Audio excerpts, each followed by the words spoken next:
Hey dudes, welcome back to Pepper's Pages. Today I wanted to talk just a little bit about Silence of the Lambs by Thomas Harris.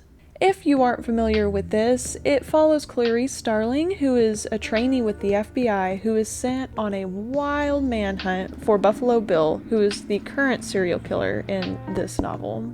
In order to do so, she is paired with notorious Hannibal Lecter and is given the opportunity to learn more through him in order to solve this case, but at a price. To receive his help, she must give him her most deeply rooted fears.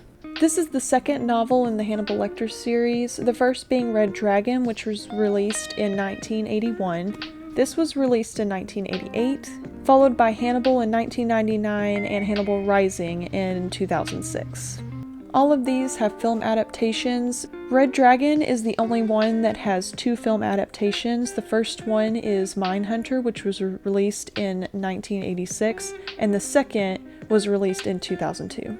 There have also been two TV series that have been released, the most popular being Hannibal, which ran 3 seasons from 2013 to 2015.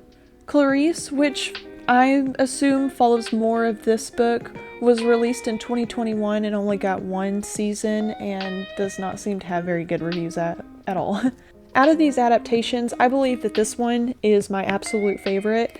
It is the closest and truest to the story, and the differences are mostly character related, and I'm a little disappointed that they didn't make it into the final film, but overall, it is very true to this book.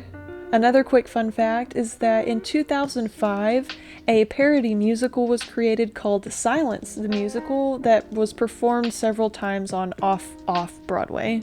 That is something I learned about today, and I'm absolutely going to have to look into it because it seems like it might be pretty interesting. Another thing I learned while getting ready for this was that it was inspired by the relationship between a professor from the University of Washington, Professor Robert Kepper, and his dealings with Ted Bundy as they tried to investigate the case of the Green River serial killer. I don't know too much more about that case, and I will do more research on that for when I do a deeper dive into this franchise.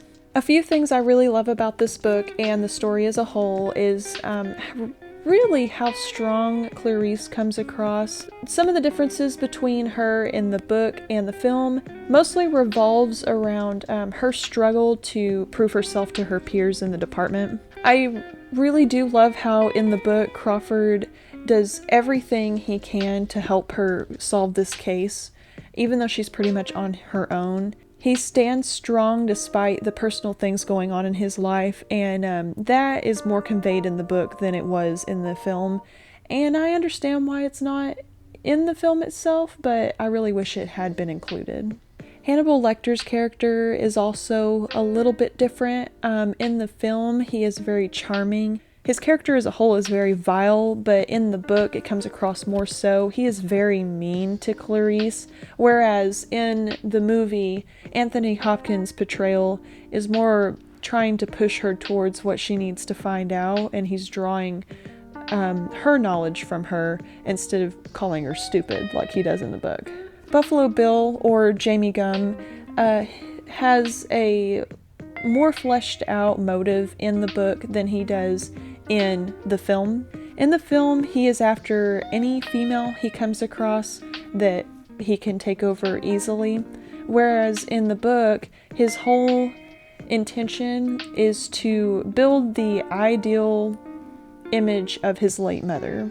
Clarice's character feels like she has to work much harder in the book to get to the point that she reaches at the end of the case than she does in the film.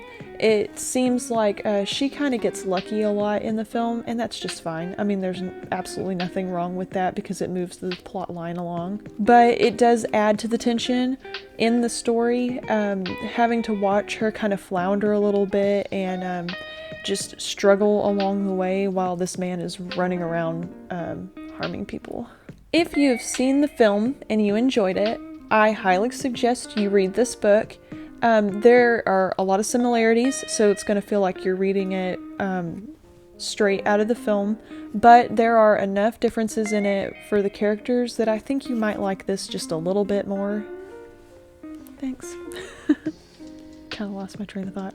Anyway, as I've said, if you want a deeper look into the minds of these characters, I highly suggest the book. If you were looking for something quick, watch the movie. They are both incredible. I'm honestly really looking forward to talking about this as a whole franchise and getting deeper into the films that followed. I do have a friend that is hopefully going to read Red Dragon with me. I guess I have to give up and say that one out of the two is my favorite. I'm not a really big fan of the 2002 adaptation, but I do need to watch Manhunter to see if I enjoy that more. If you have read this book, please let me know what your thoughts were, because I know a lot of people who have seen the film but have not read the book, and I would love to discuss it with you. As always, I hope you are having a wonderful day. Thank you so much for watching, and happy reading.